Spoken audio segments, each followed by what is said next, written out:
As ambitious, busy entrepreneurs, we're always pushing ourselves to do our best, be productive, be there for our clients, do the best for our clients, go to the next level, be the best version of ourselves. But in that, sometimes we put ourselves last.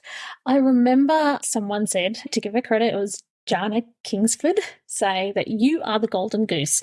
And she was referring to entrepreneurs.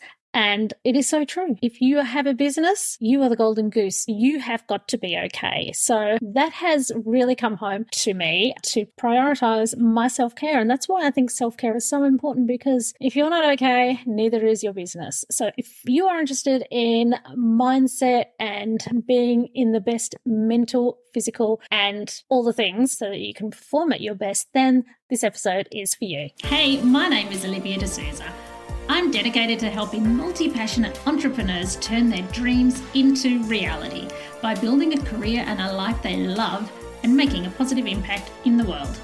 I'm a podcast and social media manager, a singer-songwriter, a kids music creator, a fadishta, a wife and a mum. I'm the secret weapon behind many 6- and 7-figure entrepreneurs, helping them shine a light and call in the people they are here to serve. And now I'm here to help you. This podcast is here to help you learn and be inspired. You'll learn about podcasting, lead generation, business, and all about the real life stories of people behind the businesses just like you. Think of it as a place to hang out with your like-minded business bestie who gets what it's like. So grab a cuppa and hit subscribe so we can hang out again. This is Magnetic Pod, the podcast. I am here and I'm ready to be brave. Cannot miss me, I'll stand on every stage. I'm available for my destiny to reach my people. Gonna be a star, so if you... Hi, I'm Olivia. I help entrepreneurs to create powerful podcasts that feed their social media, save them up to 5 hours a week, and just help them get their time back and create leads for their business. Before we get into it, remember to hit subscribe so you don't miss any of the tips and tricks and stories and inspiration that can help you in your business and your life. Okay, let's get into it. So last year, I feel a little bit weird because I keep bringing up ADHD. I'm not all about ADHD, am I? I think it's because it gives me language. It gives me a way to be able to communicate the idea of realizing that all of our brains work differently, and therefore to figure out how my brain works and therefore how I best work in life rather than fighting how you are. So I guess that's why I bring it up. It's because really my key message, which I think applies to everyone, whether you're ADHD, neurotypical, neurodivergent, whatever all of these things actually mean anyway. But the real point is that I'm getting at when I talk about these things is, what is your nature? What are your strengths? What are your habits? And are a lot of your habits things that you've fought with your whole life, and maybe things that you could look at differently to realize that instead of fighting them, realizing that you are wired a particular way and making the most of it. So I have a whole conflict around how I feel about the whole diagnosis thing. I found it helpful in a way to understand myself better, but I've had medication and I can't tell the difference. So I think my experience will feel different to people who have had medication and go, oh, wow, it's changed my life. With me, it hasn't, but it's more the awareness of realizing that the way that I've done things might be because that's the way I am. So just that simple realization for me has changed how I look at my business and how I look at myself and how I look at managing my time, my life, my business, my health, my everything. So I came up with a bit of an analogy recently, which was, what if we're all a bit like dogs? Here's the thing. A few years back, I looked into getting a dog. I didn't do anything about it at the time. It's ended up that we've adopted a dog. My parents have gone away and I don't think they're taking their dog back when they come back. But anyway, I digress. When I was researching possibly having a dog, I looked into the temperaments because I wanted to make sure that we got a dog that would be kid-friendly and not too ferocious and all of those things. And if you look into it, there are dogs with particular temperaments. So some dogs are more placid and they might be Great Danes, Labradors, Cavalier King Charles. I've Googled this, so don't hold me to it if there is any dog experts out there, but you get the idea. There are certain breeds that are more placid that might do better in an apartment with less land, maybe not Great Danes, but you get the idea. There's certain dogs with certain temperaments. And then if you wanted an energetic dog, you might get a Border Collie, you might get a German Short-haired Pointer. There's certain dogs that are definitely more active and that also need space and definitely need to go for plenty of walks every day and all that kind of thing. So if we lived in a world that was built for small, placid dogs that do well in apartments, and then we recognize that a border collie or a German short-haired pointer was losing it in that situation and going a little bit nuts, would it be correct to say that they had a disorder? Would it be correct to say that they were disabled? Or would it be more accurate to say that they are in an environment that they are not designed for? Is a border collie disordered because it would hate being in a small apartment all day doing nothing? Or do they have a superpower that is untapped? They are supposed to be out doing things, being active, being of service, doing exciting things, running around with sheep or whatever they do. It feels like sometimes that we call it a disability because we want the validation that it is a real difficulty in certain areas, that if we are not getting on top of our bookkeeping, or we haven't opened our mail, or our cars are messy or whatever, that it's not just because we're lazy, it is an executive function issue, and we want people to understand that. So we want them to know there are real things that we find harder, so we want to make sure that people do recognise it as a disability, and also so that we can get the NDIS funding to get the help that we genuinely need. Maybe we should get those things simply because we are wired that way and we need them in the same way that a border collie should not be in a small apartment getting no exercise and just be expected to magically do well. They would be effectively disordered or doing badly in that situation. I digress. People with ADHD are known to go off on tangents. And so I guess that's what I'm doing in this episode, but I enjoy it. So I hope you're coming along for the ride. But the point of all of this rant is to say that no matter what your personality is, can you embrace being you? Can you embrace the way you are? Maybe you are a super organized person, and maybe you are great at focusing on certain things, and maybe you could be a person that helps organize people, or you could bring that into your life, or that could be a thing that you do. If you're not, then maybe you're super creative and maybe you can work on something different every day. Or maybe if you have lots of ideas, you can bring those ideas and figure out how they can work together. So where this fits into the whole self-care thing is to work with yourself and give yourself grace. And I think it helps with the mental well-being side of things, because if you're fighting with yourself, if you're berating yourself for the way that you are and for the things that you're not so good at, then you can't get on with the business of being the best entrepreneur you can be in your style. Bring in the people that can help you with the things that are your weaknesses that you're never going to be good at, like for someone like me, keeping your inbox neat and organized or something like that, or I hate bookkeeping, so I've got someone to do that because I don't ever want to get good at it. I hate it so much. That for me ties into what I'm talking about today, because it's about embracing who you are and working with it, and that helps your mental well-being and that helps you function at your best. I might have gone on a bit of a tangent, but hopefully you came with me for the ride and it makes sense. Okay, health. This again comes back to mindset. I'm not a health guru by any means. I'm just simply sharing my journey. I used to be a fitness freak. I used to instruct group fitness classes. I used to be in the front of the classes doing the most advanced moves to everything, being the woohoo, yeah, cheering and all of those things. And then I went on to become a group fitness instructor. I instructed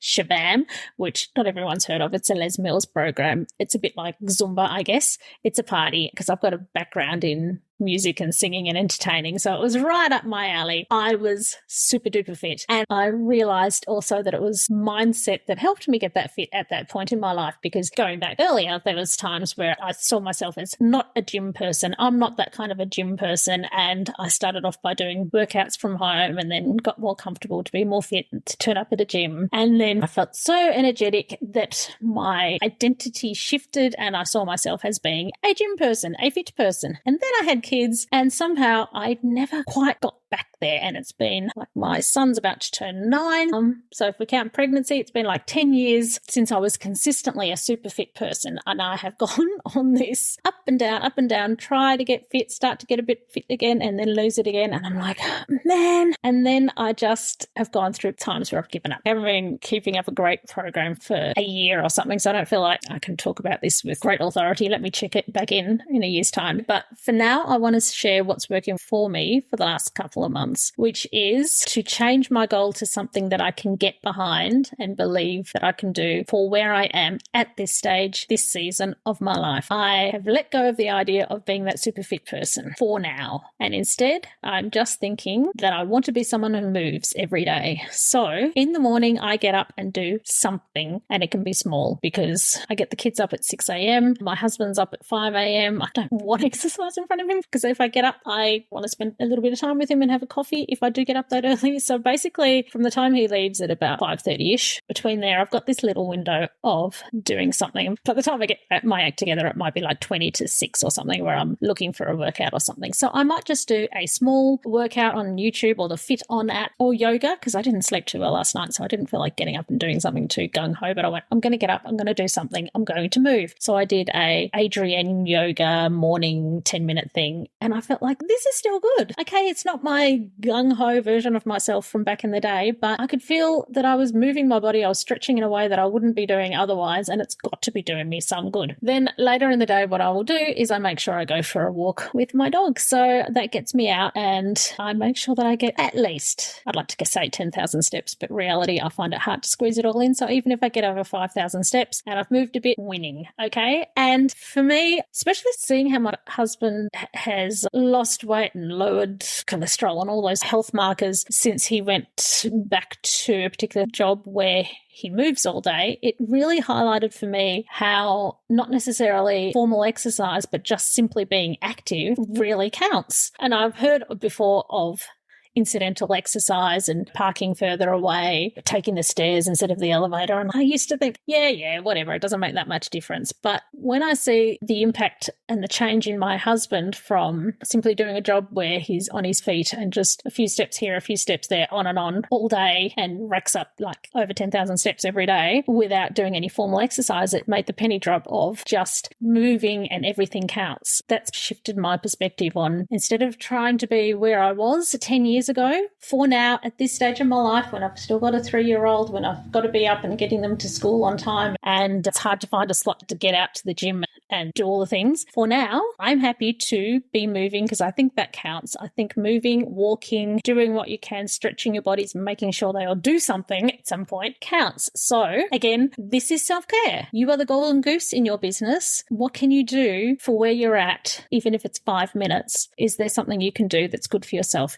I was listening to a podcast where I heard Chrissy Swan talk about how she got healthy. People talk about weight loss. She doesn't want to focus on that part of it, but for her mental well-being and for having some time for herself, she started incorporating walking every day into her life. It's basically what she does to get her mind clear, and for her mental well-being, if she has to make a big decision, she says, oh, walk on it. But what I also loved in that episode listening to her is where she said, I can do it now because my kids, they're older, they get themselves home from school. She's at a different stage of life, and she said, it may be that where you are in your life right now that you cannot do this yet. So have some grace for yourself because you may not be able to do the big goal that you have in mind yet at this stage, at this season. But if you can do 5-10 minutes or something that is going to bring you some sanity and look after yourself as the golden goose, is there something you can do? And if there isn't, or if there's not much, then to also give yourself grace for that. My next point here is mental health, but really I think that all of this ties back to mental health. For me, even the physical fitness thing really is about how I feel, which is largely emotional and mental, is the main reason for caring about all of that. Now, a little while ago, I had an appointment. I went to, I'll give them a plug, give them a shout out, Somerville Healing Centre.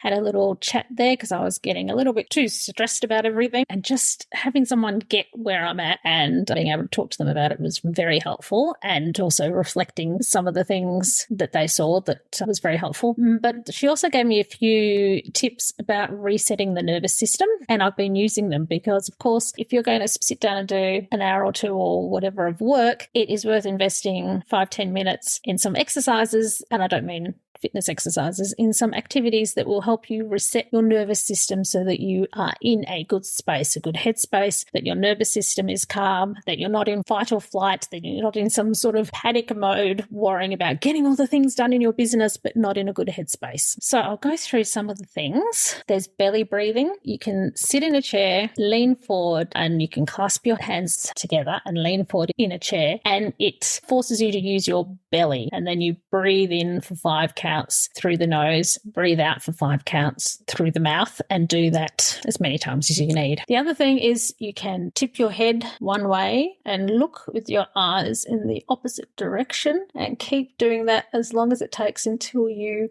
swallow or yawn, and then you do it the other side again. So that is a vagus nerve reset. So that helps to calm you down as well. The other thing you can do is splash cold water on your face, or if you've already got makeup on, you can just do a cold compress. Okay, so the next thing is the 4 thumps EFT technique. I'm not an EFT practitioner, but this is what I've been taught that I've been doing that helps ground you. So you can thump underneath your eyes on your cheekbones and take some deep breaths, and that helps ground you. Then you can do the K27 points, it is called, I believe, which is just under the collarbone. Thump, thump, thump there.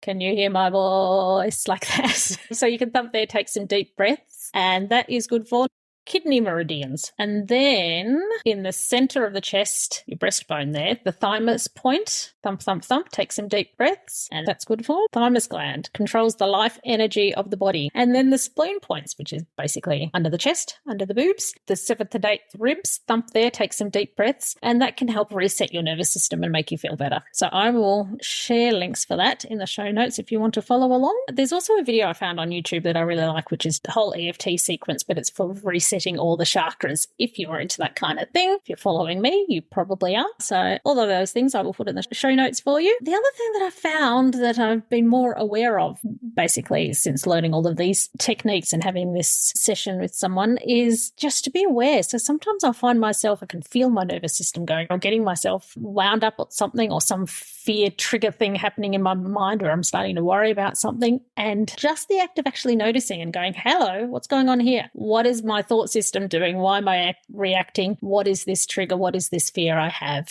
And simply noticing it so that you can put some space between the feeling and yourself, and realizing that you are having a reaction. It is not who you are. It is a thing you're experiencing that maybe you can stop once you notice it. Maybe write about it, maybe journal about it, but notice it to see that you've got into a habit where you go back. If you don't notice it, then you'll just spiral and fall into, I'm nervous and I'm just wrapped up in all my nerves and wrapped up in my stress and thinking it's all real, rather than to just go, hang on, what's going on here? What am I doing? What am I thinking? Why am I slipping? Let's stop that. Okay, so some of that is just about observing and being self-aware. And the other thing is to have fun. So if you're an entrepreneur, remember to have fun with it. Release the fears and remember why you're doing it. You're doing it because you're passionate. If you have lots of ideas like I do, don't beat yourself up for having ideas. Play with how you can incorporate them into what you're doing. Basically embrace who you are. If you want to really narrow down and focus on one thing and just hone in on that, then you go for that and you be you. If you have lots of ideas, then think about how you can make them work together so that you are super unique as the only person who combines these things together. Embrace being you and have fun. Have fun. Even things that are not work related that help with your mental well-being, like just playing with your kids if that is something you enjoy doing, or going for a walk if you can, or organizing a social thing, or jumping on the phone. Does anyone use their phone for phone calls anymore? Maybe you could do that. Put the music on. Put fun music. Music is therapeutic. Put some music on. Have a dance. Be silly. Watch a comedy. All these things. So I hope you found this helpful. I would love to know what you do for self-care, what you find helpful, what works for you. Let me know. Send me a message or comment on my social media or something, and I'd love to know. You can contact me at Livy Music Media on Instagram by a DM, so it's Livvi Music Media, and let's chat and let me know what you want to know for the next podcast. See you. Bye. So what were your key takeaways from today? Did it raise any questions? What would you like to know more about? Let me know. You can contact me via social media or email. I don't care which way you use, just reach out to me. I'd love to chat with you. And remember, you can get access to lots of free podcast resources that will help you get started or help you improve your podcast at livymusicmedia.com/freebies. Hit subscribe because I want to see you again. But for now, Go forth, be the awesome person you are, live the life you want to live, and have fun. You've got this. See you next time. Show them who I be, unavoidable everywhere you see me. Reach my people, claim my power, there's no hierarchy. It is me and the universe, baby, rock solid and so ready to reach my people. Hello, it's Livy here. Have you ever wondered about what the key elements are that make a podcast truly stand out? Or maybe you're thinking about starting your own special podcast and feel a bit overwhelmed and don't know where to start. Well, I have something for you. Introducing the ultimate podcast checklist. Da, da, da, da. It's a step-by-step guide that covers everything from the initial brainstorming to advanced growth strategies. It's the perfect companion for both new and seasoned podcasters. And the best part, it's absolutely free. Da, da, da, da. To grab your copy, simply head to the show notes of this episode and you will find a direct link there, and then away you go. Remember, every podcast started with that initial spark and the right resource, so let the ultimate podcasting checklist be yours.